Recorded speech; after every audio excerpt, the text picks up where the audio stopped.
Pode começar. Pode começar, né? Uhum. Bem, hoje é a quarta aula do meu seminário, né, desse ano, que intitulei As Estéticas de Subjetivação, calcada das experiências de afetação. Vou cada vez mais entrando nesse tema, né? Porque por conta da pandemia, muitas vezes eu me estendia por outras veredas, né? Nós estamos trabalhando bem o Rosas, né, de Guimarães, mas eu vou destacando a arte como fonte de pulsionalidade.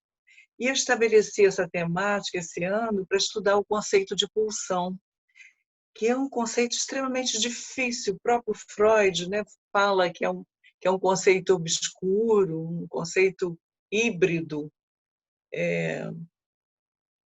mítico mesmo, né? E o próprio texto do Freud, As Pulsões e Suas Vicissitudes, é um dos mais importantes e seguramente, pelo menos para mim, o mais difícil, né? Já fui nele inúmeras vezes e sempre descubro algo diferente, sempre ficam muitas lacunas. Isso é muito rico, né? Porque é quase que o estilo do Lacan, porque na medida que ele fica tão enigmático o texto, ele faz com que a gente possa buscar a própria voz, né?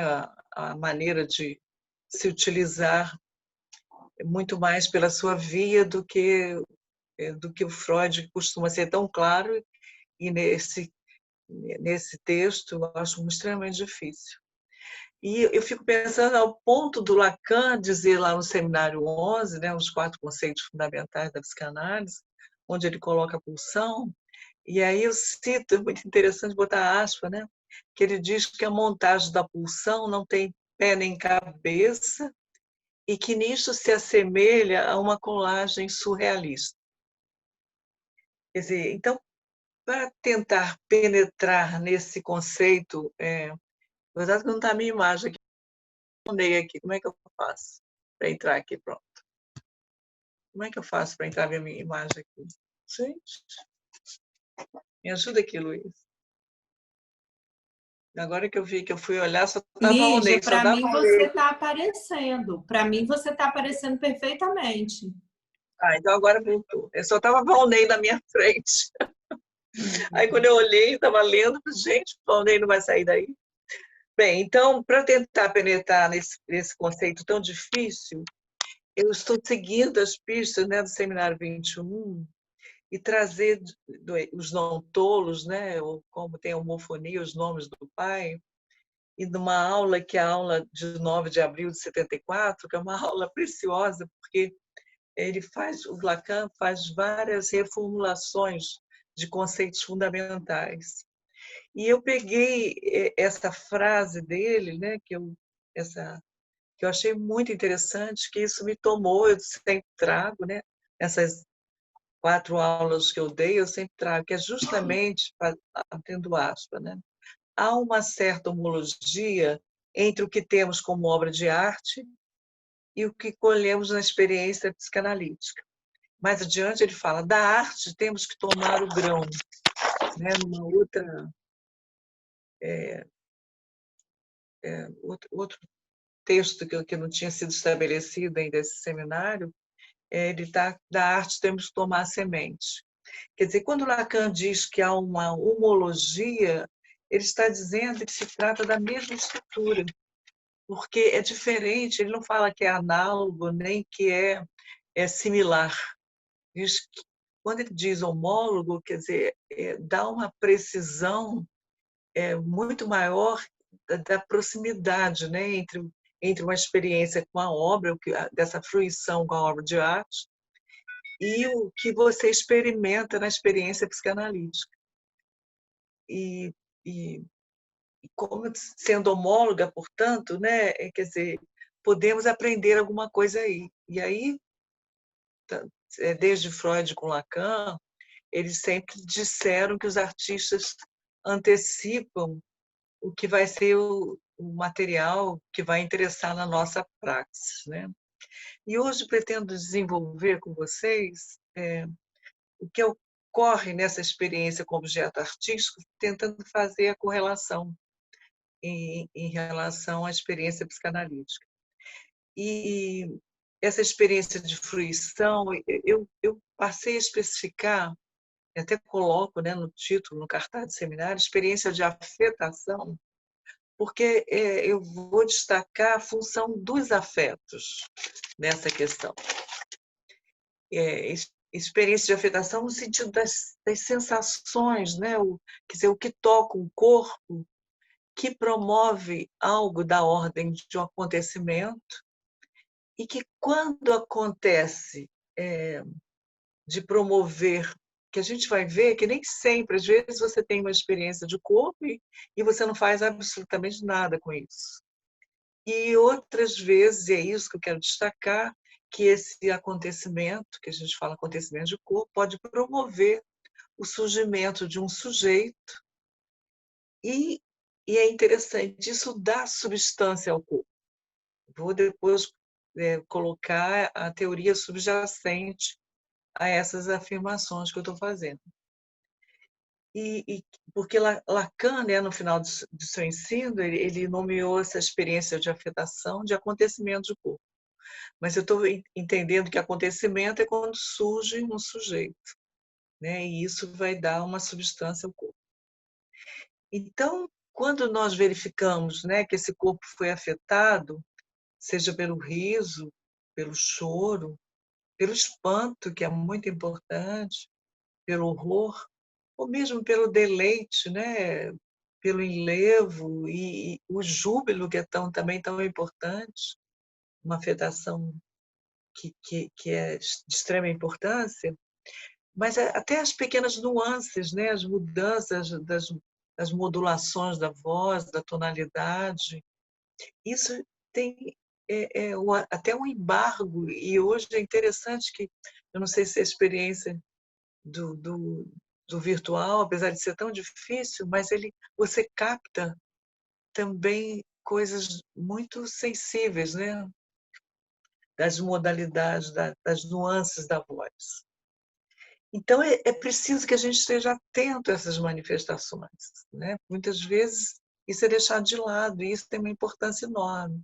Quando esse corpo dá alguma manifestação, é sinal para nós analistas, né, de ficar a escuta tem que estar mais atenta a essas manifestações. Então, quer dizer, quando o corpo dá os primeiros sinais de afetação, isso significa que isso pode iniciar ou não, né? Mas de qualquer forma, eu vou colocar aqui, é uma temporalidade de constituição de um circuito pulsional. E caso esse circuito, né, se faça, que esse circuito se estabeleça, aí sim poderá surgir um sujeito. Então, quando o corpo dá esse primeiro sinal de afetação, dá mostras que a palavra está sendo convocada. Uma certa nuance surge como um apelo ao outro, uma invocação de se fazer ver, de se fazer escutar. Mas antes de entrar nos tempos da pulsionalidade, eu queria destacar que essas afecções do corpo, né, são sinais de Lalang, ou seja, que essas manifestações de um corpo afetado são da ordem de Lalang, se manifestando, né, convocando esse outro, a fim de que possa elocubrar algum material, quer dizer, pegar essas afecções, essas manifestações do Lalang, e poder, a gente fala elocubração, né, e se transformar numa linguagem para que possa constituir um discurso que possa, de fato, invocar um outro. Eu lembrei aqui, como foi recente, há uma semana retrasada, eu estava aguardando meu horário para entrar em análise, né? Para entrar né? Eu sempre falo que eu chego antes no consultório e agora eu fico assim, 5 minutos antes já entro e falo para o meu analista, eu já estou por aqui. E é interessante que eu estava aguardando, né? Estava antes do horário de entrar, e comecei a ler um texto. E comecei a chorar copiosamente. E na medida que eu estava chorando, deu o horário de eu entrar, o analista me chamou, meu analista me chamou, e eu pude, naquele momento, me perguntar por que eu tinha chorado. Né? Então, pude trabalhar, que eu nem foi surpresa para mim, porque eu estava precisando trabalhar outras questões, e apareceram outras coisas, né, que me surpreenderam muito, na medida que eu fui falando do porquê que aquele texto estaria me afetando. E foi muito rico a sessão, muito rica. E interessante que mais adiante eu pude verificar os efeitos. Foi um dia, foi uma quarta-feira, o dia que eu faço análise 12h30. Então, quando chegou a noite, né, um espaço que tinha um cartel se apresentando, eu pude, que é muito raro, entrar em cena, de fazer algumas questões, de até me colocar, me fazer, né, ser escutada. E eu vi que esse ponto inibitório, uma coisa que eu dificilmente eu faço, né, quando eu estou num grupo maior, tem esse ponto inibitório, mas nesse dia, quer dizer, me permitiu eu entrar em cena, né? Senti que o corpo estava com mais substância, né? E pude me fazer ser vista e escutada, né? Lembrei, fiz uma associação livre aqui, mas vamos para o texto. Então, quer dizer, entrar no discurso, isso é estabelecer laço, né? E, e, e, e na medida, né, que eu me fiz ver, me fiz escutar, que você se faz escutar e se faz ver, isso mostra que esse laço estabeleceu e o discurso se dá, né? Mas voltando a Lalande, né, que Lacan passou a dar bastante destaque no seu ensino, no seu último, no ensino dos anos 70, principalmente o Seminário 24, que nós fizemos um cartel, foi muito produtivo, e esse seminário sempre me retorna muito, né? Para quem está começando ou ainda não escutou o que Lacan fala sobre Lalande, Lalande diz respeito justamente a primeiras marcações dessa língua, a gente chama da língua materna, né? Quer dizer, essa maternagem, né, que foi feita com ênfase, né? A voz da mãe, a voz do pai. E eu fiz o curso também muito rico, um curso com a Bianca Martins, no sábado retrasado, onde ela apresentou 2 casos clínicos muito interessantes. Um primeiro caso de uma criança, de um casal que procura ainda no período de gestação, que é uma criança que tinha que, né, na ultrassonografia foi detectado uma questão bem difícil dos pais lidarem, né, e que a analista Bianca, né, ela começou a atender nessa fase, um caso riquíssimo, e um outro caso em contrapondo, quer dizer, uma criança que só veio aos 3 anos, quer dizer, que não teve esse atendimento tão precoce, né, que a clínica que a Bianca coordena, né, o Instituto ínfans, que fala desse atendimento bem precoce dos bebês.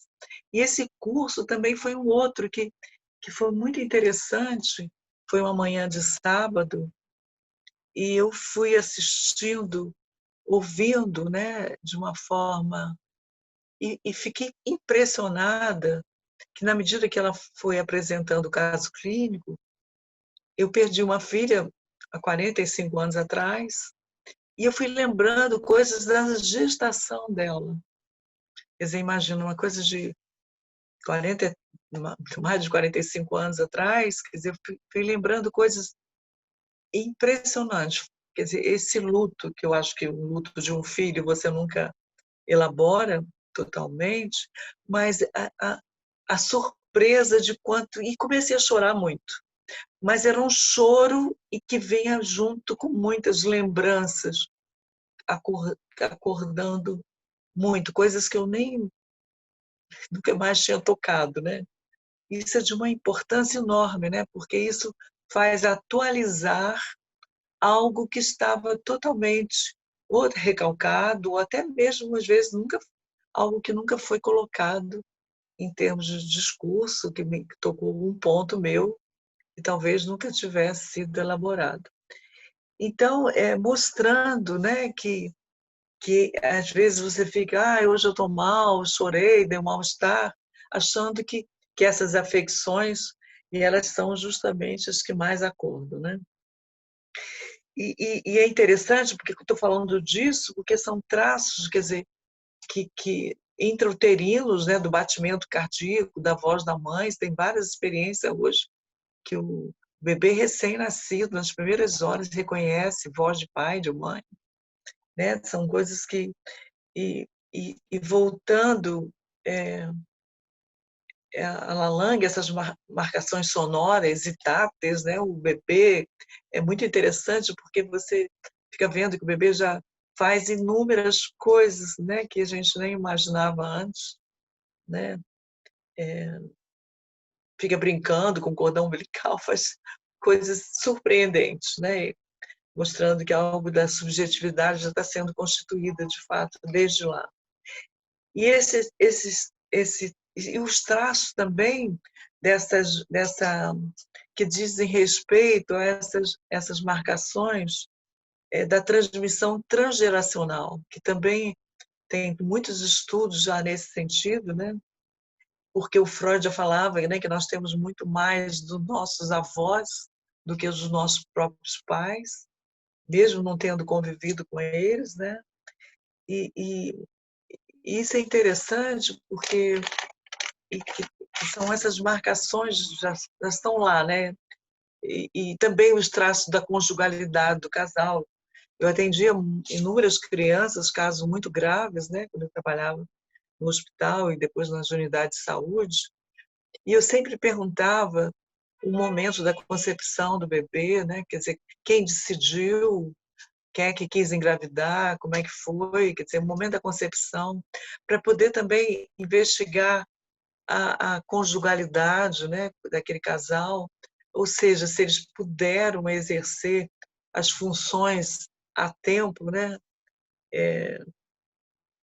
para verificar o lugar que aquela criança estava sendo esperada, né. Eu me lembro uma coisa que sempre me marcou, porque eu sempre verifiquei na clínica, não me lembro qual seminário que o Lacan fala, que aquela mãe, se está com o bebê ou confortável demais, a ponto de nem falar do bebê, ou nem ou descobrir a gestação muito tarde, ou então aquela gestação incômoda demais daquela mãe que enjoa durante todo o período gestacional, quer dizer, mostrando aquele objeto que está ali, ou ser cômodo a ponto de não falar, ou incômodo a ponto de ter muito mal-estar, quer dizer, tudo isso, né, já mostrando que esse universo que quando o bebê surge, né, já carrega, né, uma série de marcações. E também não deixar de lado, né, que muitas vezes a gente deixa, eu tenho visto muitos filmes com animais, fico muito surpresa, né, o quanto nós achamos que nós somos muito superiores, eu fico muito encantada com o que eu vejo lá, né? Mas o que Lacan também considera os traços da nossa própria espécie, que muitas vezes esquecemos, né? Que com o verniz civilizatório a gente vai esquecendo de muita coisa nossa, da nossa espécie. E que Lacan coloca lá no texto do Estado do Espelho, na Constituição da Função do Eu. E Freud, é muito interessante, eu sempre trago isso, parece que é uma coisa que me instiga e instigava muito Freud, que ele ficava muito intrigado, né? Que ele fala, como é que os mortos podem falar, né, aos vivos, né? E Freud não era místico, né? Nem era tão religioso, mas ele já falava dessas manifestações dessa ancestralidade, né? E ele nomeou essas coisas que o intrigavam tanto e que ele não conseguia ainda ter respaldo científico, nomeou como oculto. E é interessante que nesse seminário 21 é justamente onde o Lacan, se não me engano, na segunda aula, ele diz que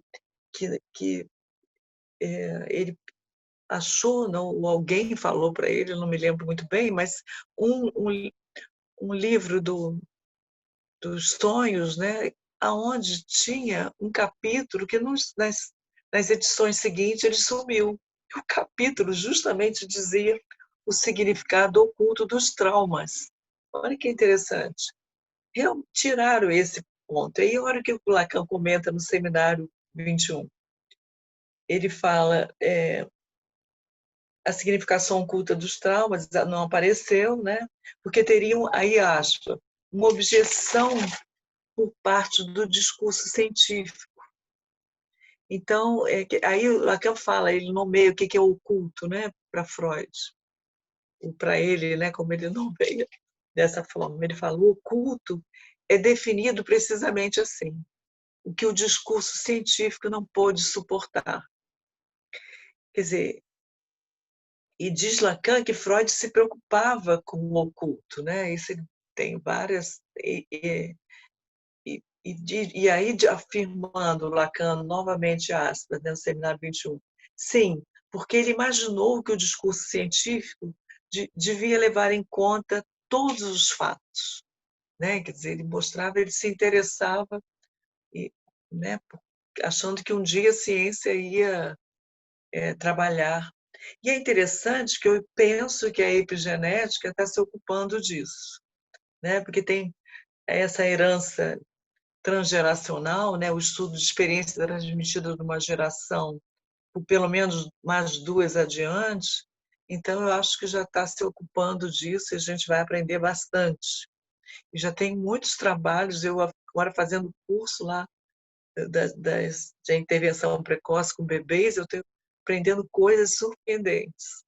E que nós vamos ver que tem muito a ver esse trabalho de constituição subjetiva de um sujeito que acaba de vir ao mundo, com isso que a gente vai fazer com o trabalho analítico, mesmo com adultos, principalmente com adultos mais precários, como vai ser importante mais adiante.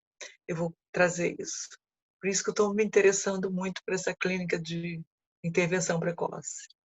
Bem, mas voltando ao campo dos afetos, a gente fica nervosa, fica com sede. A boca fica seca. Voltando ao campo dos afetos, as experiências de afetação, eu vou destacar, né, lógico, o seminário da angústia, o afeto da angústia, tanto que Lacan dedicou um seminário só para esse afeto, né, o seminário 10, e daí podemos ver a importância dada a Lacan a esse afeto, que ele disse é o único que não engana. Penso dessa história, né, o afeto que não engana. Eu fico pensando se é o afeto verificador da presença dessas marcações mais primitivas, né?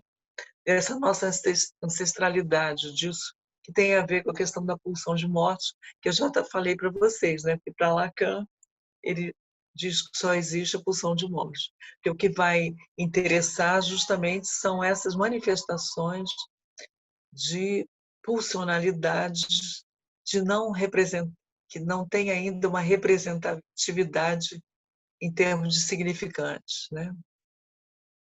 Então, como o afeto da angústia é o que deve ficar mais em cena, né? Posso falar assim, eu preciso também dar a ênfase ao que já falamos no ano passado, foi tema do nosso evento Psicanálise e Arte, mas que tem sempre que ficar no horizonte, que é a estética que o Freud fala no texto, né, das Unheimlich, né, quer dizer, que foi traduzido como, a princípio como estranho, um inquietante, um infamiliar, né, que foi um dos textos estabelecidos há pouco tempo, onde Freud, aí citando já Freud, diz que o domínio dessa estética, de uma estética que havia até então sido negligenciada pelos psicanalistas. Quer dizer, e ele vai falar que é justamente a estética associada a sentimentos negativos. E isso que às vezes o analisando vem falando, né? Hoje eu estou mal, ou eu estou piorando, né? Ou, sei lá, eu sempre menosprezando, né? A questão dos afetos negativos. E aí o que Freud, inclusive, ressalta bastante é o sentimento de repulsa, né? De terror, sentimentos de horror, né? Que costumam causar angústia. E que eu fico pensando, até conversei um pouco com a Ruth, que esse afeto verificador do gozo do outro, isso mais adiante, trazendo a topologia que a Ruth está trazendo de uma forma que eu estou achando ótima, a escola entrando, né, da clínica dos nós, e que eu acho que esse ponto, né, onde aparece o gozo do outro lá no nó borromeano, e aonde no seminário 23 ele diz que se localiza o verdadeiro furo, quer dizer, que a Ruth aparece, né, na terceira, que ele se utiliza, ele diz que é o campo do pré-inconsciente, né, mas a Ruth fala sempre praia, numa citação até de uma carta 46, que eu nem pude pegar, mas é um ponto importante que nós vamos trazer mais adiante. Mas eu acho que justamente onde o ponto, porque a gente vai ver que a angústia aí se manifesta, é o campo onde se estende, e é o que eu falo que é verificador da presença dessas marcações praia inconsciente, usando a expressão que a Ruth sempre traz de uma forma bem, bem interessante. Bem, mas eu já falei do verdadeiro furo, mas não vou entrar nisso agora, porque não vou tratar da questão da topologia aqui, da clínica dos nós. Mas voltando à estética dos sentimentos negativos, eu já trabalhei, né, na minha segunda aula, estética do grotesco, trabalhei a questão da pulsão da crueldade, uma pulsão muito que exemplifica muito a constância da pulsão, né? E isso na tentativa de destacando também os sentimentos negativos, que eles devem ser privilegiados porque eles provocam o estranhamento, né? E com isso uma disrupção, né, da cadeia dos sentidos, né, dos sentidos estabelecidos, da permanência no mesmo, né? E que esse desconforto, né, são justamente os que afetam o corpo. E aqui o que eu vou chamar, até estava conversando com Luciana antes de começar, que eu já estou muito afetada pelo esse tema e pegando até a Leitura à Terra, que é um texto muito interessante, que o Lacan vai trazer a questão do corpo de uma forma bem interessante, mas mais adiante eu trato disso. Mas o que eu chamo aqui de corpo real é esse corpo carnal, né? Como um lugar onde se produz um acontecimento sensorial. Mas o que é importante destacar é que essas sensações desse primeiro momento caracterizam ainda um acontecimento, mas um acontecimento ainda sem sujeito. Quer dizer, ele chama acéfalo, e eu consigo entender por que o Lacan, no Seminário 11, fala que no início do circuito pulsional, ele fala que o sujeito é acéfalo, né? Quer dizer, ainda não tem sujeito, ainda não se constituiu, né? Que é só a partir de uma representação mental dessa sensação ou expressão corporal, quer dizer, algo do corpo vai se articular com alguma coisa do psíquico e que vai ter, no caso, né, sei lá, pegando o exemplo do choro e que eu começo a falar por que eu estou chorando, nesse momento já começa alguma tipo de articulação, né? E, e, e com isso já começo isso ilustra que eu já começo a invocar, né, um outro para me fazer escutar e só a partir daí poderá ou não ser produzido um sujeito no acontecimento. Então, mas antes de trabalhar os tempos de constituição do circuito pulsional, nessas elaborações eu fiz uma descoberta, para mim foi um clarão, né, que eu te falo, porque eu pude entender por que o Lacan depois vai colocar o sujeito inconsciente como algo da ordem de um saber a ser, que se inventa. Então, eu vou trabalhar com vocês freudianamente, mas como é que a gente consegue chegar a esse ponto? Bem, então é necessário situar, eu estou me calcando no percurso freudiano, não sem Lacan, né? Mas onde a pulsão toma a frente, e isso é mais adiante, né? Ele toma a frente como conceito pulsional, a partir da elaboração da segunda tópica, e o sujeito do inconsciente ele surge como algo que se produz. É muito interessante. Quer dizer, o inconsciente já como uma das vicissitudes da pulsão, né, nesse sentido. E não sei se vocês vão ter a mesma impressão, mas eu tive, né, que pude entender isso, que desse saber a ser inventado, do sujeito como um parletro, né, quer dizer, como sujeito feito, fala ser como foi, quer dizer, um ser constituído de fala, né, no parletre, né, quer dizer, a palavra junto com a letra, né? E aí eu peguei uma conferência de Colômbia, estava vendo as conferências de Lacan nos Estados Unidos, estão reunidas nesse livro, achei ótimo, porque eu não sei se porque o Lacan foi para os Estados Unidos, ele quis se fazer entender, são conferências de uma clareza, onde o Lacan é tão claro, é tão gostoso não é aquele Lacan tão o Lacan joyciano dos anos 70, né? Você tem que enigma o tempo todo a ser decifrado. Mas olha o que ele fala na conferência de Colômbia, na Universidade de Colômbia, que é em dezembro de 75, quer dizer, após o seminário 24, ele já estava iniciando o seminário 25. Olha o que ele fala de precioso sobre a questão disso que eu estou trabalhando. Abre aspas. Essa história do fala-ser se reúne com essa apreensão do corpo, e isso não vai só.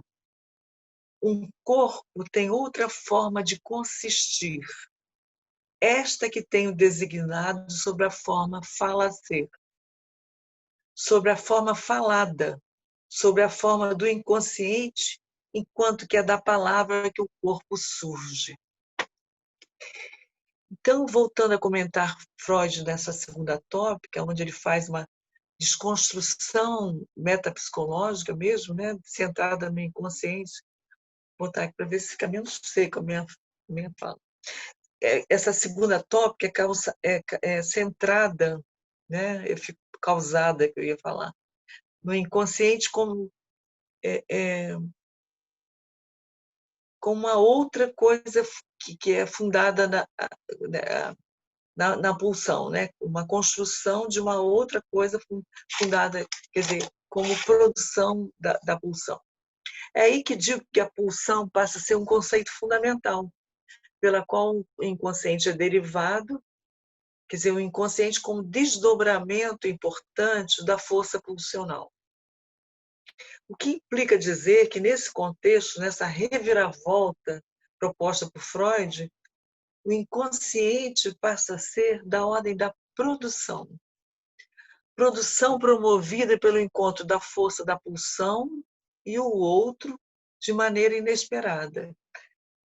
Portanto, o sujeito do inconsciente seria produzido nesse encontro imprevisível com algo que o promove. Para verificar bem essa ideia do inconsciente como algo que se produz, que se inventa, né, como Lacan fala, é preciso. Eu vou falar aqui uma coisa que parece óbvia, mas é interessante que, na medida que a gente. Muitos dos conceitos que a gente não trabalha, não retrabalha esses conceitos, eles viram dogmas. A gente não escuta mais o que eles podem nos dizer de fato. E eu acho que essa questão que eu acho que eu trabalhando, isso acordou em mim e eu pude escutar outras coisas da proposta de Freud, né? Quer dizer, atualizou em mim algo que eu não estava conseguindo escutar. Mas olha só, para verificar bem essa ideia do inconsciente como algo que se produz, ou que se inventa com Lacan, é preciso reconhecer que o inconsciente não é uma localização anatômica. Tá, tudo bem. Todos nós sabemos disso. Mas o termo lugar psíquico, como o próprio Freud se utiliza na segunda tópica, né, faz com que fique essa ambiguidade de lugar, né, de lugar, nem que seja um lugar psíquico. Né? Dessa forma, a ideia de topos, né, de uma localização, dá essa ideia, né, que a gente vê que ainda é muito, a maioria das pessoas ainda vê muito por aí, né? Como uma ideia de saco, ou então de uma espécie de quarto de despejo, onde são empilhadas as pulsões, os afetos, os significantes, as representações de coisas, as fantasias. Isso mesmo que eu falei, essas marcações, parece que está tudo lá, que a gente só vai descobrindo, e a gente vai ver que então é muito, não é por essa via, né? Quer dizer, esse monte de tralhas, né? Esses traços todos lá, que a gente acha que, graças a uma psicanálise, né, o inconsciente pudesse esvaziar esse saco, ou então esvaziar esse quarto de despejo, mesmo sabendo que né, a gente escuta falar, mas sempre resta alguma coisa, não tem algo né, sei lá, o umbigo dos sonhos, alguma coisa vai sempre restar. Então, a gente sempre interpreta, né, como que esse caroço, ou mesmo o osso, né, como se fosse, enfim, algo residual. Né? É lógico que esse resto que causa ele tem uma importância, mas eu estou querendo colocar aqui o foco desse inconsciente com produção. Quer dizer, então a força do hábito nos faz falar frequentemente do inconsciente, né? Quando, na realidade, o Freud é muito preciso, muito rigoroso, porque ele fala que se trata de formações do inconsciente.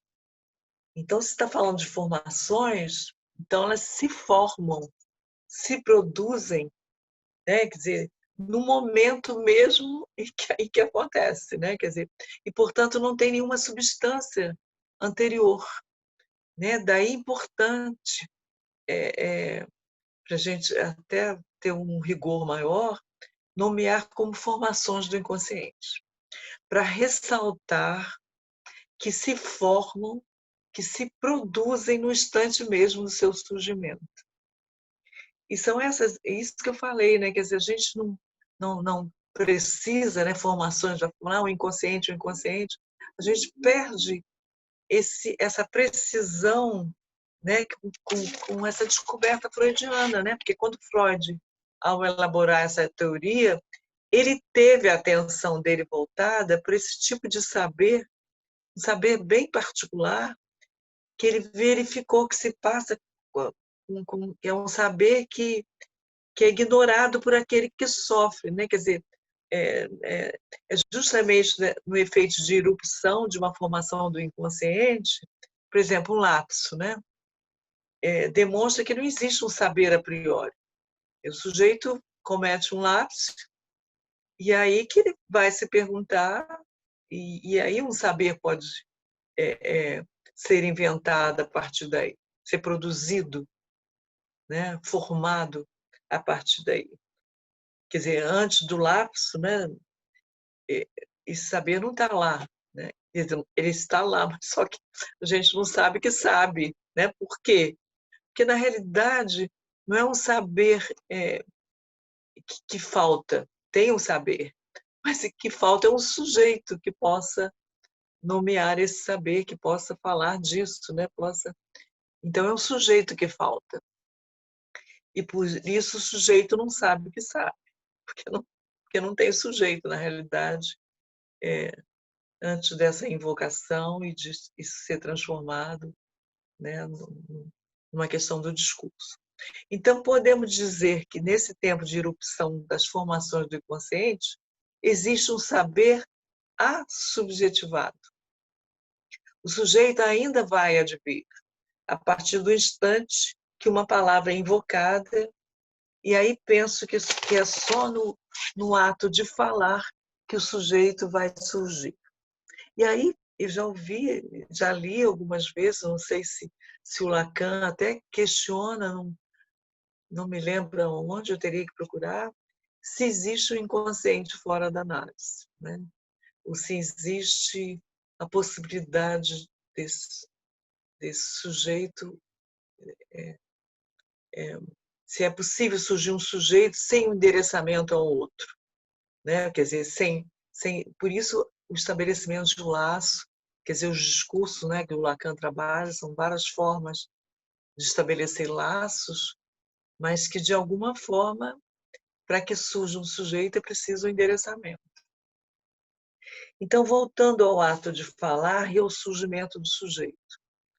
Creio ser por isso que Lacan vai passar a nomear, nos anos 70, o sujeito, né, do inconsciente como parlétrico, como eu falei para vocês, né?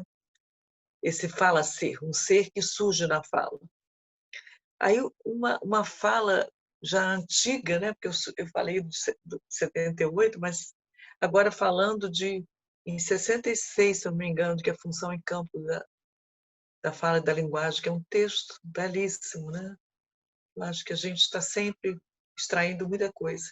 Mas olha só, aqui essa passagem, abre aspas, a função da linguagem não é informar, mas evocar.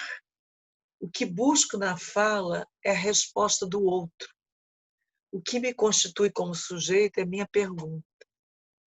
Olha que interessante. Quer dizer, na medida que eu me pergunto, que eu invoco um outro aí, né? Um outro que supostamente vai me ouvir ou me escutar, e aí eu agradeço, acho que hoje eu nem agradeci a Lígia, escola, esse espaço de fala, pois não, Lígia, você fala pode já. repetir aí? Você pode repetir? O que? A citação do Isso, essa Lacan? citação.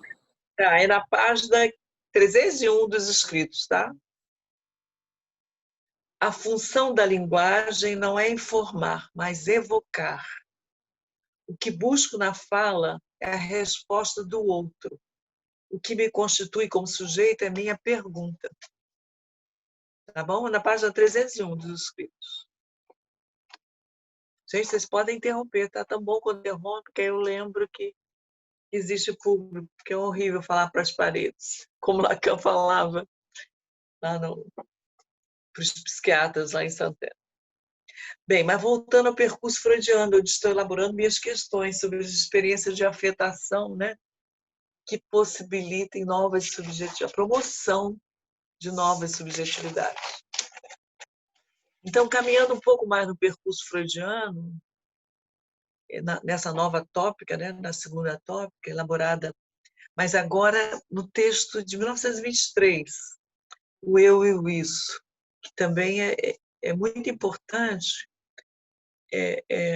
até porque Lacan, depois eu vou falar, né, ele diz numa conferência que o Isso é o equivalente, o Isso em Freud é o equivalente ao real. Depois eu vou a citação está aqui logo adiante. Mas caminhando um pouco no eu e no isso, onde Freud ainda é mais preciso ao dizer que a pulsão se inscreveria como força no campo do isso. E aqui eu vou dizer que eu passei a entender o que Lacan nos leva, que só leva em consideração a pulsão de morte, né? Porque ele diz que é a única pulsão.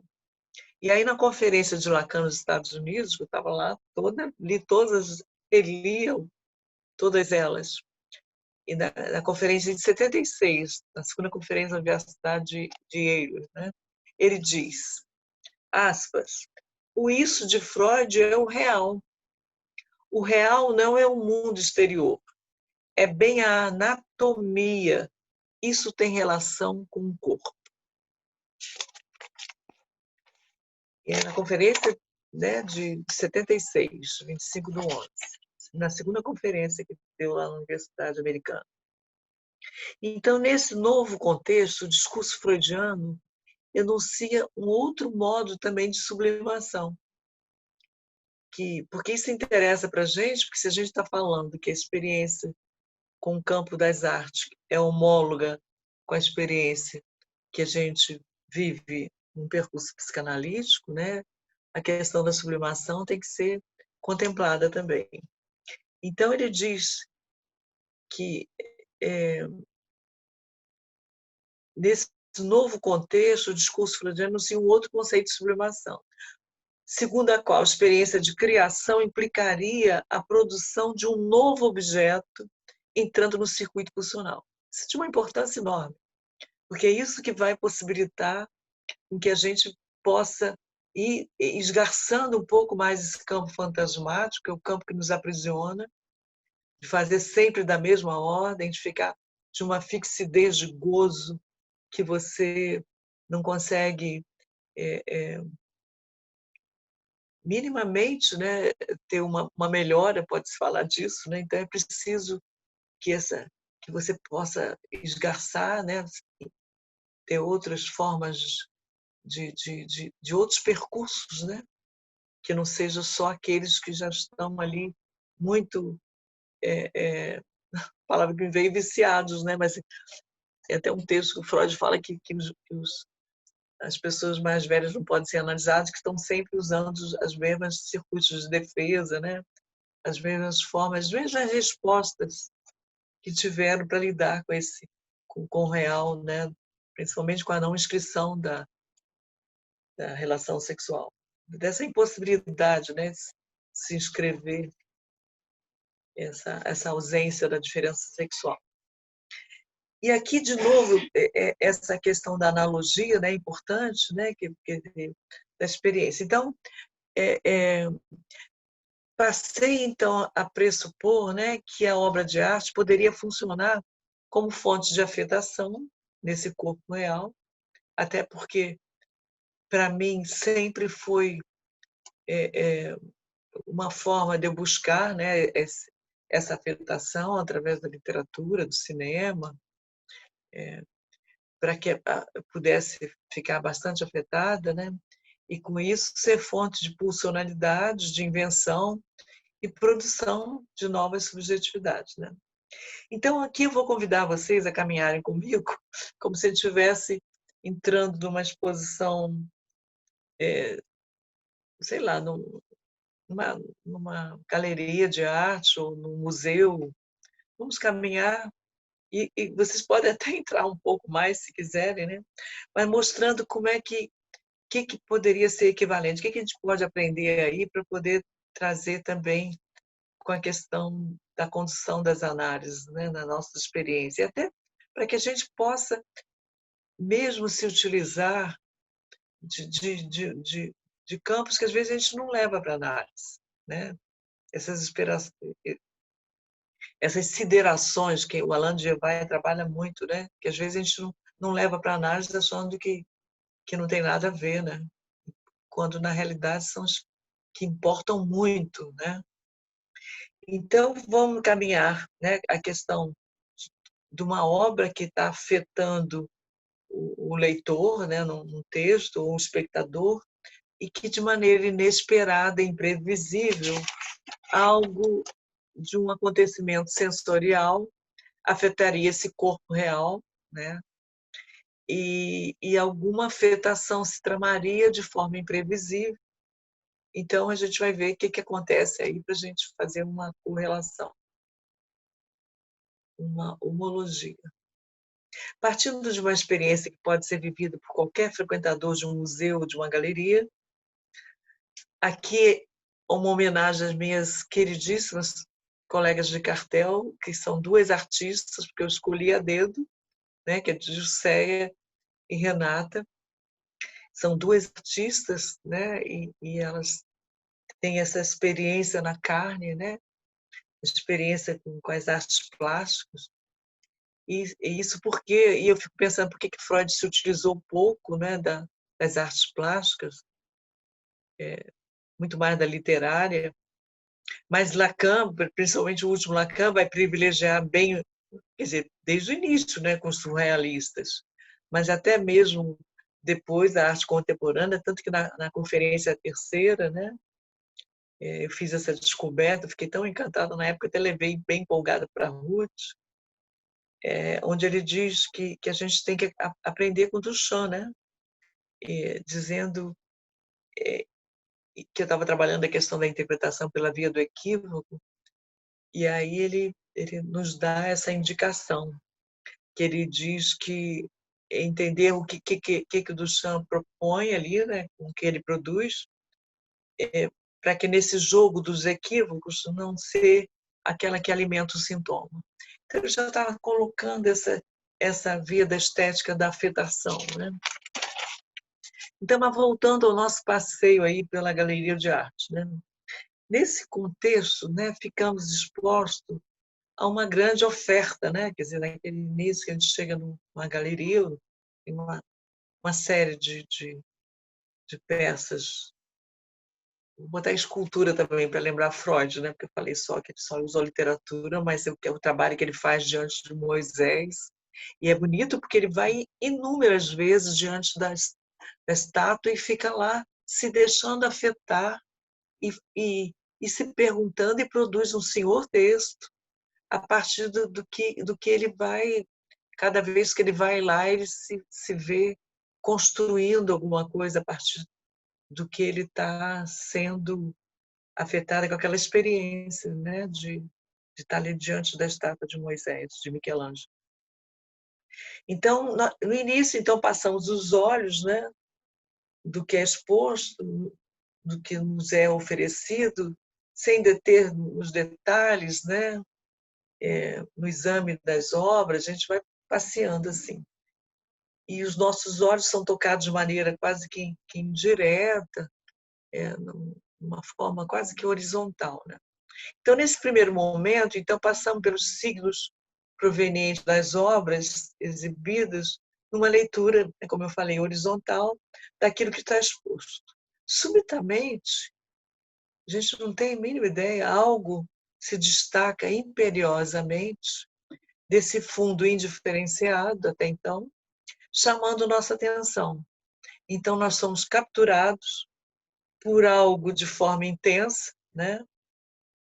E algo que a gente vê usando de través, né? Quem usa muito, Manuel de Barros se utiliza muito disso, né? Ver de través, uma outra cena que está para além dessa que se apresenta, né? E nesse momento suspendemos assim o nosso passeio, né? Desse passeio horizontal do nosso olhar e retornamos para ver o que nos capturou. E aqui lembrando de novo uma contribuição de Gilles, que é o livro do filósofo de Huberman, né? O que vemos, o que nos olha, também é um leitor de Freud, e é muito interessante que eu retomei esse livro, né?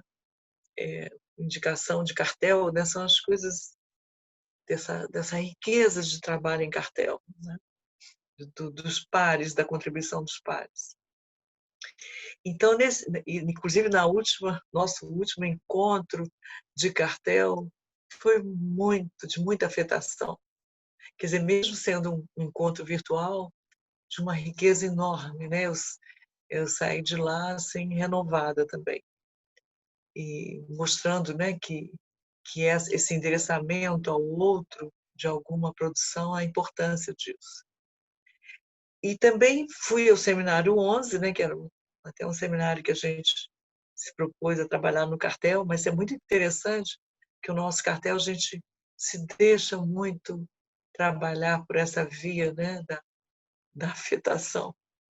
Bem, e aí no Seminário 11 eu me lembrei que eu falei que é bom que os artistas... Eu escrevi um texto há 30 anos atrás que eu falava assim, que os artistas, que nós éramos botavam num pedestal dos imortais, num pedestal, né? E nós mortais, dos imortais, e nós que não éramos artistas, porque o Freud falava da frouxidão dos recalques. Eu falei, gente, a gente tem que fazer 500 anos de andar para afrouxar os recalques, a gente sabe o o preço, não sei o que eu quis dizer com isso, mas o preço da frouxidão, né? No momento que se afrouxa, para que possa ser constituído uma outra resposta, né? Um outro nó. Mas no seminário 11, quando Lacan diz que a percepção não está em mim, citando, acho, tá? Quando a percepção não está em mim, está no objeto. Quer dizer, olha só, na página 81 do seminário 11, é inteiramente claro que vejo fora, que a percepção não está em mim, que ela está sobre os objetos que estão, os objetos que apreendo. Vejo-me ver-me. Na página 88, mais adiante. O olhar em sua função pulsátil, explosiva e estendida. Olha só o campo pulsional aí se manifestando. Mas voltando ao nosso passeio aqui, né?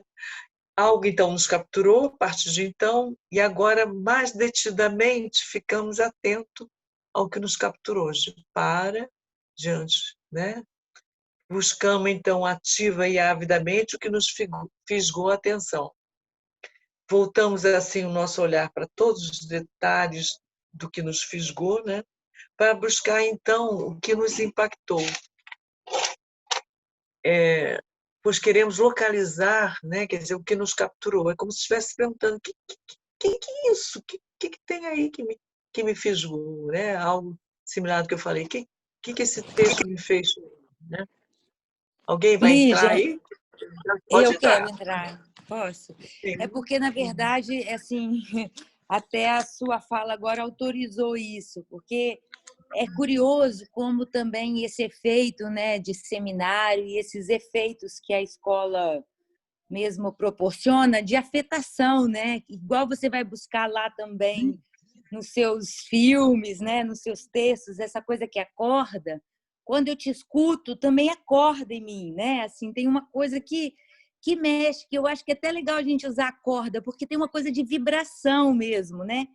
Tem uma afetação que causa, né? E que, na verdade, a gente dá essa vontade de entrar. Porque aí eu acho que junta o que eu queria colocar, que você estava colocando, quando que o acontecimento passa a ter lugar, né? Assim, o que seria esse ponto, a hora que eu interrompo aqui, porque eu quero frisar uma coisa, porque eu quero dar, porque eu quero marcar, né? Eu quero transbordou de alguma forma e eu quero falar, conseguir colocar algum sentido, alguma elaboração para isso que você faz passar, né, e de alguma forma me afeta. Aí eu lembro de Freud na carta 52, né, que eu acho que toda hora você se refere de novo ao Freud, que ele também diz desses três tempos, né? Ele diz que primeiro existe uma coisa que faz uma marcação assim, mas que a gente ainda não sabe nominar.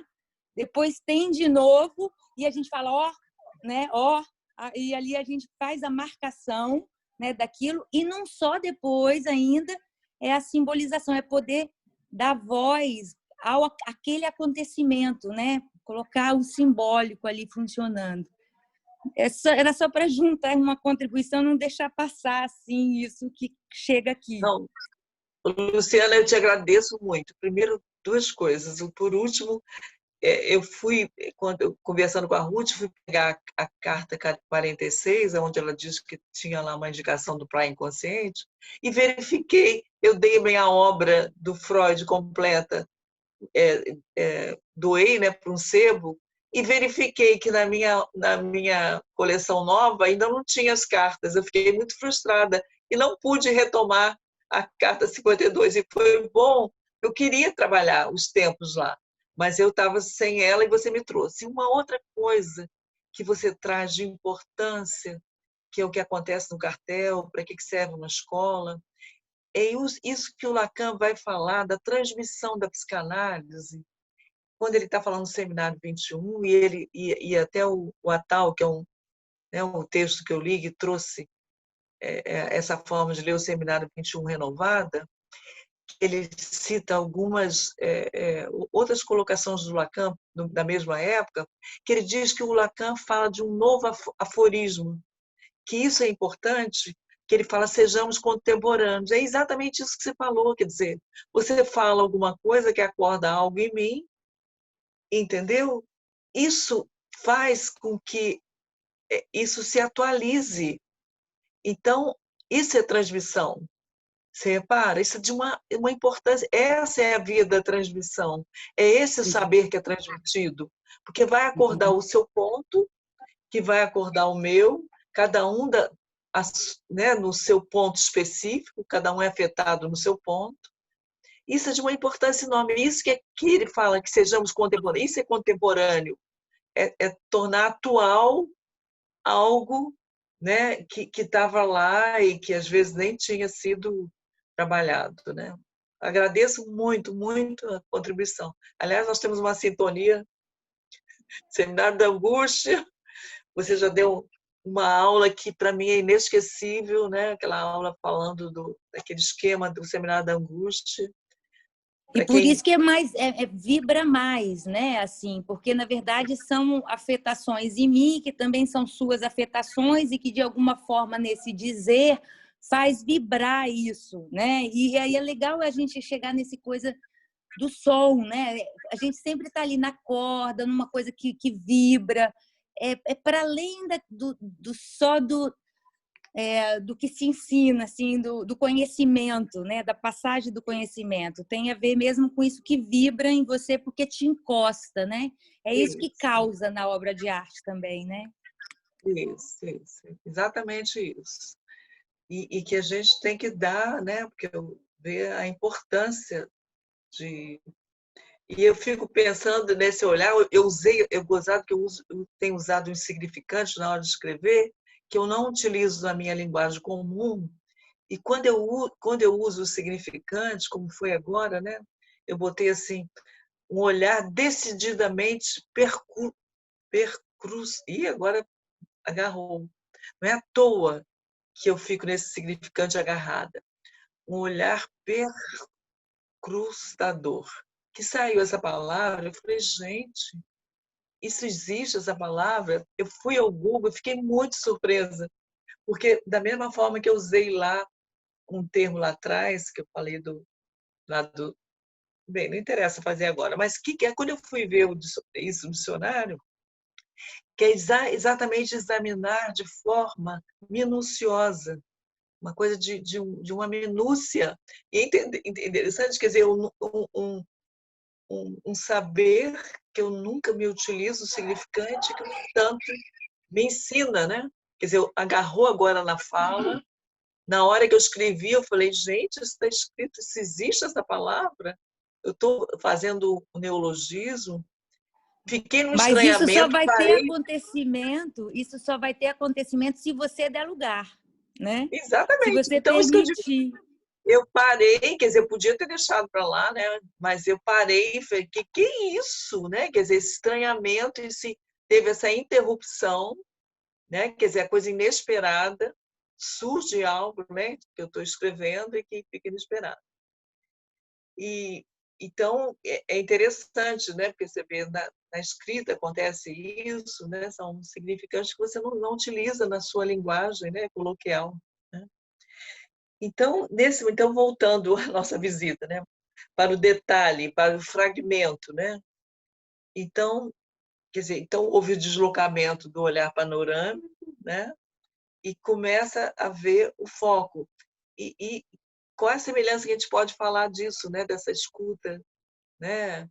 Mas dessa atenção flutuante, né? Mas de alguma coisa que soa, que teve alguma soou diferenciado, ou que embargou a voz, né? Quer dizer, algum fragmento surge aí. E o tempo do olhar se prolonga, né? Ganhando em extensão e alargamento, né? Você é capturado por aquilo, assim como em profundidade, né? Quer dizer, sai daquela rapidez da horizontalidade, né? Então agora circunscrevemos, né, esse detalhe inusitado que nos capturou, né? E pode também, quer dizer, essa experiência da arte pictórica também pode acontecer com uma leitura, né? Acontece muito comigo numa leitura, acontece muito até, né? Acho que talvez visite mais as leituras do que as galerias de arte, fico morrendo de vontade de ir a todas, né? Mas olha só, e lembrei aqui do Walter Hugo Mãe, né? Que ele, quando eu falei naquela aula, que ele ensinou para gente sobre que ele fala muito em público da experiência dele de criação, e que ele falou, aspas, né? Os livros nos auscultam, eles nos investigam, né? E até nos devassam. Quer dizer, porque tem essa experiência, e eu não sei qual foi o analista que falou que o Lacan também tinha muito isso. Diz que ele estava escrevendo, de repente ele ficava numa inquietude, levantava, e eu sinto isso, né? Na leitura, por exemplo, nossa visão acompanhando, sei lá, um texto, né? Ou mesmo um poema, numa forma linear, né? Que a gente fala nesse eixo horizontal, né? Das cenas esboçadas, e subitamente, né? Algo nos captura na leitura, um fragmento qualquer nos atinge, chamando nossa atenção, não sei o que saiu aqui, de maneira pontual. Quer dizer, o que costuma acontecer comigo, né? Quer dizer, ou você suspende a leitura, comigo é uma... Eu não sei se porque eu sou sempre exagerada, né? Eu levanto, literalmente, meu corpo não consegue só suspender a leitura. Eu levanto, né? Eu tenho que interromper, uma interrupção mesmo. Né? E às vezes eu me perguntava muito por que justamente me interrompi nesse ponto do texto. Né? Sempre uma pergunta a respeito disso, quer dizer, não deixar jogar fora essas afecções de corpo que são as que mais ensinam para a gente. Né? Então, onde o corpo é tomado, né? O corpo é tomado, ele é impelido a algum movimento, né? E se você não se pergunta, por que eu interrompi aqui? O que aconteceu aqui?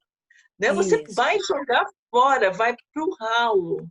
E eu vou te dar um depoimento, Lígia, que eu descobri tem pouco tempo, né, descobrindo como minha forma de aprender era polifônica. Passava pelo meu corpo, pelas minhas células. E que, de certa forma, quando eu estava na escola, isso já aparecia, porque eu tinha essa impulsão de aprender no movimento e a escola contia o movimento. Né? Então, ela para o movimento, Então, aquilo que te faz vibrar é onde você vai indo, né? Então, a gente leva muito pouco em conta isso, às vezes, né? Que tem todo um simbólico que tenta organizar, dominar, né? Assim, definir melhor a cena, né? Porque também isso que afeta transparece de 1000 formas, né? A gente não sabe muito bem como vai aparecer, porque na verdade não é precondição, né? Aparece, né? Então, isso. Não tem, a gente tenta domínio. Nada a priori, né?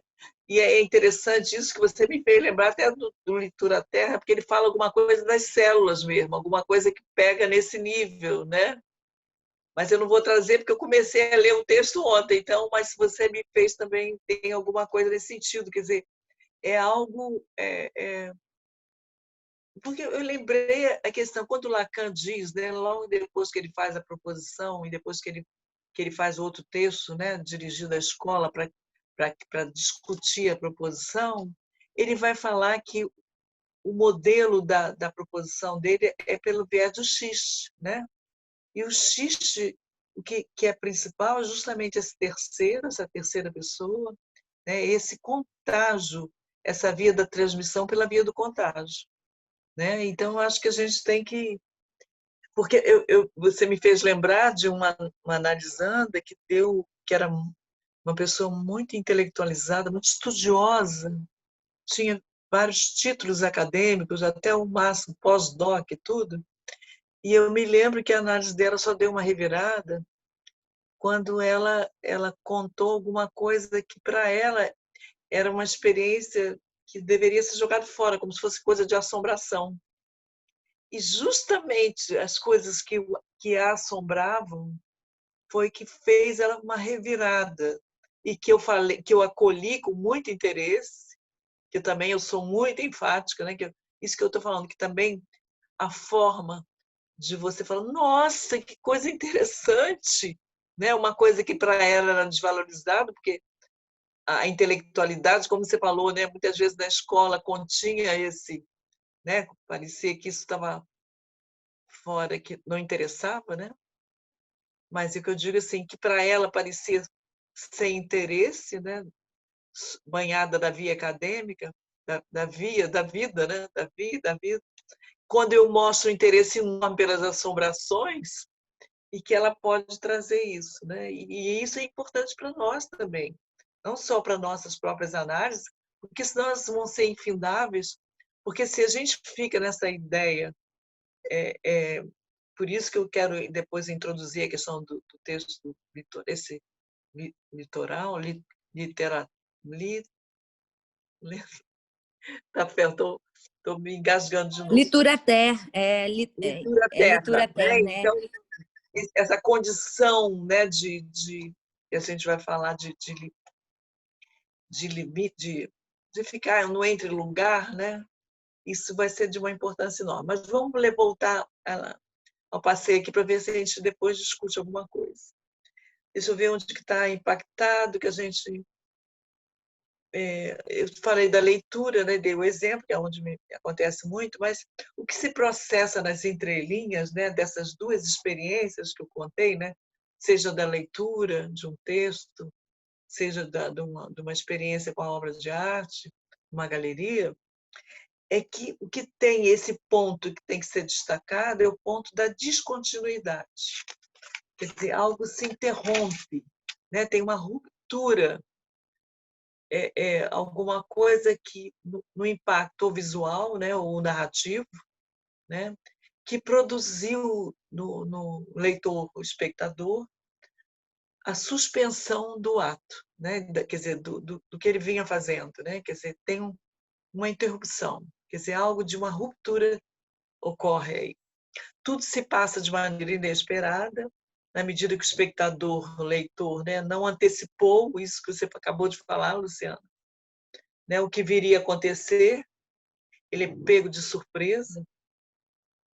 Eu me lembrei do Alain de Gevaer, que é o prólogo que ele faz do Cartier-Lacan, que é precioso, e que ele diz, que citando Freud, que a mais alta sublimação é a capacidade de espanto.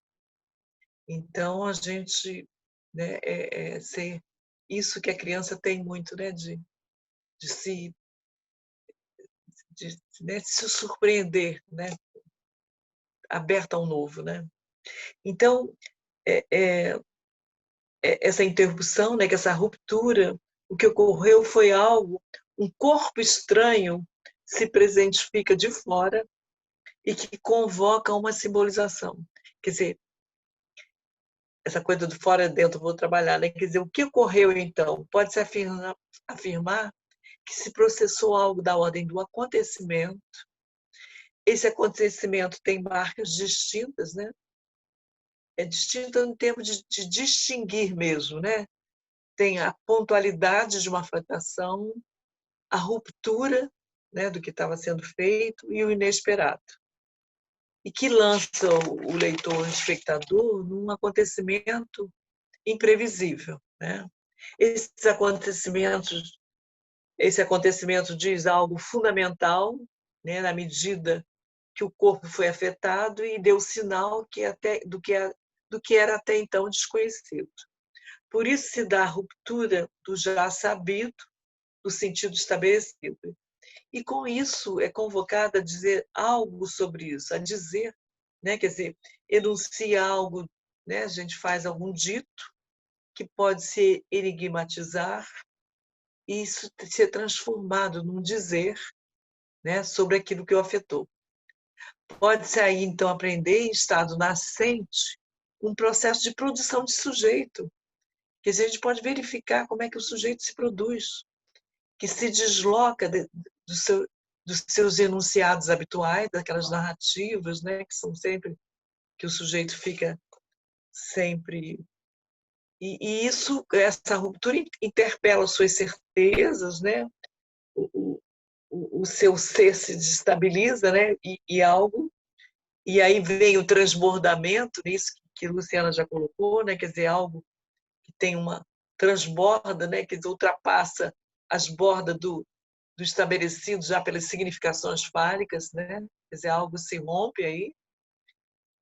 E essa sensação do eu que a gente tem, dessa narrativa, eu sou isso, né? Esse eu que nós mesmos, né? Quer dizer, o eu, então, é desconstruído, né? Pelas bordas, esse transbordamento é quando o eu é abalado, né? Nas suas bordas, e às vezes até de ponta cabeça, nos seus enunciados de reconhecimento à existência, né? E com isso, se as certezas se evaporam, fazendo então os enunciados da sustentação do eu, então ele pode dizer que isso é da onda de um acontecimento, de uma importância, né?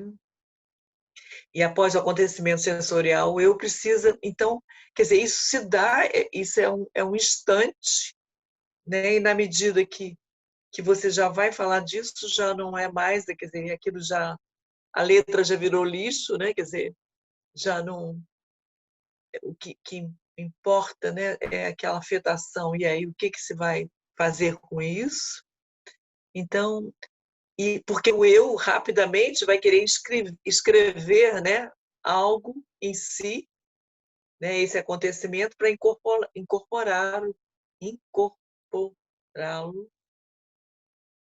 O corpo entrou aí também pegando a minha fala, né? Incorporar, dar uma materialidade novamente ao eu, né? E isso, caso que se pôde anunciar, simbolizar algo sobre isso, né? Porque senão vai tudo por um ralo abaixo. Então, vale dizer que o eu busca incorporar em si aquilo que se produz a sua revelia, que é inscrever esse algo, custe o que custar, né? Porque a gente tenta voltar à terra firme, né? Porque tem o mar, né? Que é eu fico pensando o campo do feminino, né? Que é onde estão os irrepresentáveis, né? Todo aquele universo da Sibéria, né? Quantos quilômetros tem mais ou menos da Sibéria? Uns 15 mil, sei lá, quilômetros. Uma região, né? Ou então esse mar, essa imensidão, e do lado da terra, né? Esse litoral aí, mas algo que se dá ali, que eu falo, esse é um momento, meu momento litoral, se é que pode falar isso. Sei lá, mas não quero falar disso não, eu estou tomada, viu, Luciana? Com o texto aí, fiquei lembrando de você. Bem, então ele quer escrever algo na sua trama para restabelecer a continuidade perdida após o advento da descontinuidade inesperada. Busca restabelecer com isso a unidade que se perdeu, incorporar o corpo estranho provocado pelo acontecimento. Poderia dizer, então, que a experiência seria algo que foi provocado por algo que provém de fora, mas que atinge algo do interior. Quer dizer, algo da ordem do transbordamento entre o registro do interior e do exterior. Essas fronteiras do eu, né? Quer dizer, elas ficam totalmente... Por isso que essa forma de litoral, né? Dentre esses dois campos, né? Que eu fiquei pensando, o campo da terra, da praia, né? Do chão firme, né? Do que já está estabelecido, do campo do campo do masculino, né? Das significações fálicas, né? E o lado, né? Do mar, da Sibéria, o campo, né? Em aberto, né? E essas fronteiras são rompidas, né? Então, esse acontecimento do corpo pode, então, enunciar um acontecimento que seria produzido por algo da ordem da pulsão, aí, como eu vou articular essa questão da pulsão? Porque transbordou as fronteiras do eu ao anunciar algo inesperado. Isso porque a pulsão, para o discurso freudiano da segunda tópica, né, é uma exigência de trabalho, né, imposta pelo psiquismo, quer dizer, é uma exigência de articulação entre dois campos, né, entre o campo do corpo e o campo do psiquismo, né, são dois campos antagônicos, né, terra e mar, né, como é que algo, né, de litoral vai se estabelecer aí, né? Alguma coisa em função dessa ligação do corporal com o psiquismo, né? Que é o campo pulsional, né? Nesse sentido, que a pulsão, enquanto força, remeteria sempre ao corporal, estaria mesmo ao mesmo tempo ligando também algo que foi, quer dizer, instigado de fora, né? Mas essa posição dentro e fora, né? Depois que a gente fala, né? Que depois, né, com a banda de Mébius, ou mesmo com essas experiências nos ensinam, né? Quer dizer, que tem que anular essa distinção entre esses dois registros, né? Do corpo e do psiquismo, na medida que eles estão embrincados, né? Então, aí não existe uma oposição dos registros entre o psiquismo e o do corpo, né? E aqui eu tinha falado condição litoral, né? Então, fiquei vendo que eu preciso depois, que não é à toa que o Lacan vai se utilizar desse texto não só como prólogo dos outros escritos, né? Porque que o editor resolve colocar esse termo, esse texto, né? Do Litura Terra aí, e ele também está no seminário que nós trabalhamos em Cartel, né? O seminário considerado seminário chinês, o seminário 18, né? De um discurso que não fosse semblant, e são textos que eu pretendo trabalhar mais adiante, porque que mostra bem que não pode ter essa oposição, né, entre corpo e psiquismo, né, que é essa coisa que é algo dessa função aí litoral, né, condição litoral. Foi em função dessa indistinção que Freud, no ensaio O Eu e o Isso, disse que o eu seria, antes de tudo, corporal e que, além de ser uma superfície, seria a projeção de uma superfície. Que aí dá para entender bem isso, né? Quer dizer, essa questão. Então, entendo que isso, o eu é nada mais do que uma fusão entre essas duas imagens. Fiquei pensando da imagem do corpo, né? A imagem mental, obtida das nossas sensações, quer dizer, um dia o nosso corpo está magro, leve, alegre, né? No mesmo dia está pesado, né? É impressionante, quer dizer, a imagem visível do corpo e a imagem das sensações, né? Quer dizer, essa diferença do corpo que sentimos, do corpo que vemos, como é que são imagens, né? Interativas, né? Quer dizer, que não passa, né? Pela imagem real, né? Então, na medida que esse trabalho de ligação do psiquismo com o corporal acontece, o psiquismo metaboliza, quer dizer, metabolizaria essa força constante da pulsão, incorporando, escrevendo um circuito pulsional, né? Quer dizer, um circuito ordenado, produzindo aí, assim, uma subjetivação, quer dizer, essa força pulsional com a emergência de um sujeito ao final do percurso, que contorna, né, um objeto, mas que, ao final do percurso, surge um sujeito. Então, de tudo que foi dito, que horas são? São 7h30, já estou acabando, gente. É a última. De tudo que foi dito, pode-se aprender sem muita dificuldade que a obra de arte, tanto a escrita quanto a visual, é fonte de pulsionalidade, né? E que impõe-se uma exigência de trabalho para a produção de subjetividade. É claro que o impacto desconcertante que as obras de arte provocam é sempre definido de maneira singular, né? Cada um é afetado no ponto. Por isso que é tão difícil, não tem como haver diálogo. Tem assim pontos de afetação, né? Mas mesmo assim, cada um afeta o seu ponto, né? Isso é nem sempre que tem potência de impacto sobre uma pessoa produz o mesmo efeito sobre a outra. Portanto, o acontecimento do corpo é sempre singular e tem o poder de provocar o comparecimento do sujeito e a produção de subjetividade. E aqui eu quero colocar uma coisa que sempre me... Não só o que eu coloquei da convocação do seminário, que é uma passagem do seminário de um outro ao outro, que é de um grande outro ao outrinho. Isso já faz alguma indicação. Mas aí, não só nesse seminário que eu coloquei lá, quer dizer, tudo que a gente faz, resumindo muito, né, numa análise, que se pretende a produção, quer dizer, a subsistência subjetiva. E o que é subsistência? É a manutenção de uma subjetividade, né? O que se pretende o tempo todo. E aí tem uma outra citação nesse função em campo da fala e da linguagem, que eu acho que para mim sempre me tocou muito, porque ele fala assim, que ele diz o seguinte, olha o que ele diz, vou citar, a partir daí, que ele diz assim, a função da linguagem é uma continuidade daquela frase que até o Djavan pediu para repetir, né? A função da linguagem não é informar, mas evocar. O que busco na fala é a resposta do outro, o que me constitui como sujeito é a minha pergunta. Aí, olha que ele fala logo em seguida, que é muito importante, que é uma advertência para nós analistas e para nós na relação com o outro.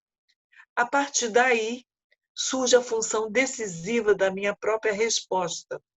Quer dizer, se o que me constitui como sujeito a minha pergunta, aí vai falar da resposta.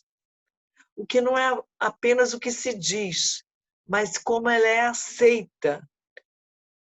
Se ela se aceita pelo sujeito como aprovação ou rejeição do seu discurso, mas realmente é de reconhecê-lo ou aboli-lo como sujeito. E aí, olha o que o Lacan fala. Quer dizer, dependendo se você acolhe essa fala que está sendo invocada, você reconhece o sujeito, e se você rejeita, você o abole a possibilidade de surgimento de um sujeito. Então, ele diz, essa é a responsabilidade, ainda Lacan, do analista, toda vez que intervém pela fala. E é isso aí. Agradeço o espaço de fala e a vocês me ouvirem. Pena que não é presencialmente. Tem alguma pergunta? Lígia. Oi. Ei, quem é? Fala aí, não estou vendo. Somente Jusceia. Ei, Dissé, cadê você? Ué, espera só um momentinho. Estou aqui. Daí, então, entra. Isso, você realmente me impacta com a sua fala. Então, quando você... essa é a minha questão quanto a percepção da obra, a recepção da obra que eu sempre venho falando. Eu acho que nesse momento, eu acho que realmente eu estou impactada. É de uma captura mesmo, como se fosse um corte analítico. Não se dá mais como antes, a partir desse ponto do corte. Então, é nesse momento que essa obra, ou que seja o que for, te impacta ali, que te faz... Você não é mais como antes. Eu até acabei escrevendo alguma coisa que depois a gente vai ter que conversar sobre isso. Mas, nesse momento da captura, nesse momento, eu acho, do Heimlich. É esse momento que você sai um pouco desse quadrado, né, Luciana? Aquilo que você falou, que desenquadra algo que te titubeia ali nesse momento, que é quase um espelho, né? Que você não sabe se é um, se é outro, se é dentro, se é fora.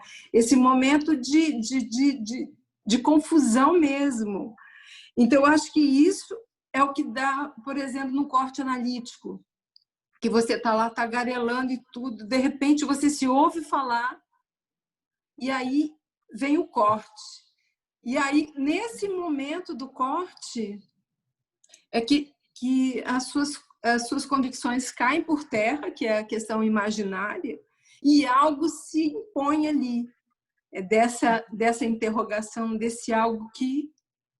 E aí, o analista, né, não te deixa falar, e aquilo faz tremer o corpo. Aquilo é de uma reverberação que te faz cair em lágrimas e fúria, e te faz tanta coisa, e que você não sabe mais o que fazer com aquele corpo, porque não tem palavras. É algo realmente de um... É como se fosse você está indo num trilho de trem, igual aqueles filmes de Bang Bang, que você vai por uma via e tal. Na hora do perigo, vem o cara que trabalha lá na linha de trem, puxa uma alavanca e vai para uma outra via. E aí, eu acho que é nesse momento, depois desse momento, se você conseguir trabalhar e elaborar isso, porque no momento é só o corpo que treme. Depois é que você consegue respirar. Acho que eu queria falar disso. Obrigado por esse momento. Eu que agradeço, né? E você, minha parceira de cartel, de me afetar bastante. E você me fez lembrar, né, essa questão, porque às vezes você pensa que não produziu, não. Aí é a questão da sublimação, né? Às vezes você faz um sonho a partir, como se for, dessa experiência que você falou, né? E às vezes o sonho vem com uma produção, né? Ali é uma criação, é uma produção, é uma invenção, né? E ainda mais se você pode depois falar sobre ele, aí ainda aproveita bastante. Eu tenho falado, né, que a gente às vezes aproveita pouco os nossos sonhos, né? Freud depois falou muito isso nas novas conferências, ele falava que os analistas estavam trabalhando pouco os sonhos, né?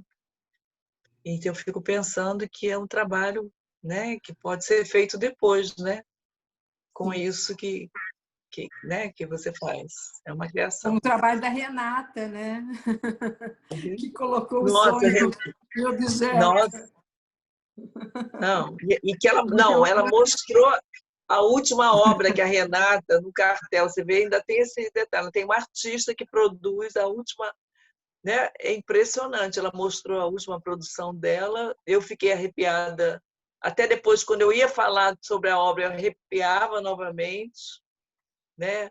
Gilcé também ficou muito afetada, só dela mostrar, você vê pela via virtual, uma obra que ainda está em produção. Renata está por aí para agradecer?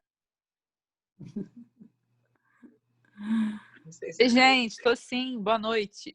Ai, minha linda. Obrigada pelas palavras, Lígia. Você é sempre muito generosa com as palavras. Agradeço ao cartel também, né? Porque a gente vem caminhando. Eu acho que esse cartel com a Lígia é uma experiência, com a Gilcé é uma experiência muito única de poder falar a partir de um lugar próprio, né? Da psicanálise, de certa forma, ela dá corpo e sustentação para falar de um lugar próprio, né? A gente fala primeiro desse lugar próprio e as contribuições, principalmente da Lígia, que já tem esse percurso tão consolidado, né? Elas vão ajudando a gente a dar significação psicanalítica, vamos dizer assim, para esses acontecimentos e afetações de corpo. Mas obrigada, vamos ver se essa série nova sai até o final da quarentena. Oba! E aí depois vocês vão ver também. Tem mais alguém? Eu não sei nem quem... Eu quero entrar na cena de novo. Estou também afetada e é tão legal porque, na verdade, também o lugar do seu seminário é um espaço que a gente pode falar mais disso, né? Dessas afetações corporais. Você vê que os significantes que vão aparecendo, né? Impacto, captura, tomada. Tomada é muito bom, porque eu lembro logo do interruptor, tipo assim, ligou, você né? Falou. Que dá energia, né? É verdade. Não é? Tipo, faz uma pulsão de energia. E eu achei tão bonito a Gilcé colocar esse trilhamento e esse desvio pulsional. A gente pode pensar nessa brecada, nesse desvio que o trem faz, né? Como isso que também você está tentando recortar sobre esse desvio pulsional, né? Alguma possibilidade de outros tipos de afetação e, na verdade, uma corrente de vibração passa por outro lugar, né? Que move a gente. Isso. Outras vicissitudes da pulsão, exatamente. Obrigado, Lu. E aí, cadê o Djavan, que também me fez... O Djavan que me acordou também, mandou para avaliar as preciosidades dele. Parece que os pontos que ele acorda são muitos meus também. Ele me mandou uma palestra, né, com uma pessoa que eu não conhecia, e que trouxe a questão do texto do Litura Terra, né, e que me acordou. Eu te agradeço mais uma vez, viu, Djavan? Você e suas preciosidades. De nada. Cadê você? Tô aqui. Pode mandar mais, viu? E é para isso que eu acho muito importante, né? Essa contribuição dessas pessoas que são generosas de dividir, né, as descobertas e que são muito importantes. Tem mais alguém aí? Não, querendo falar? Já está tarde. Podemos encerrar, então? E agradecer.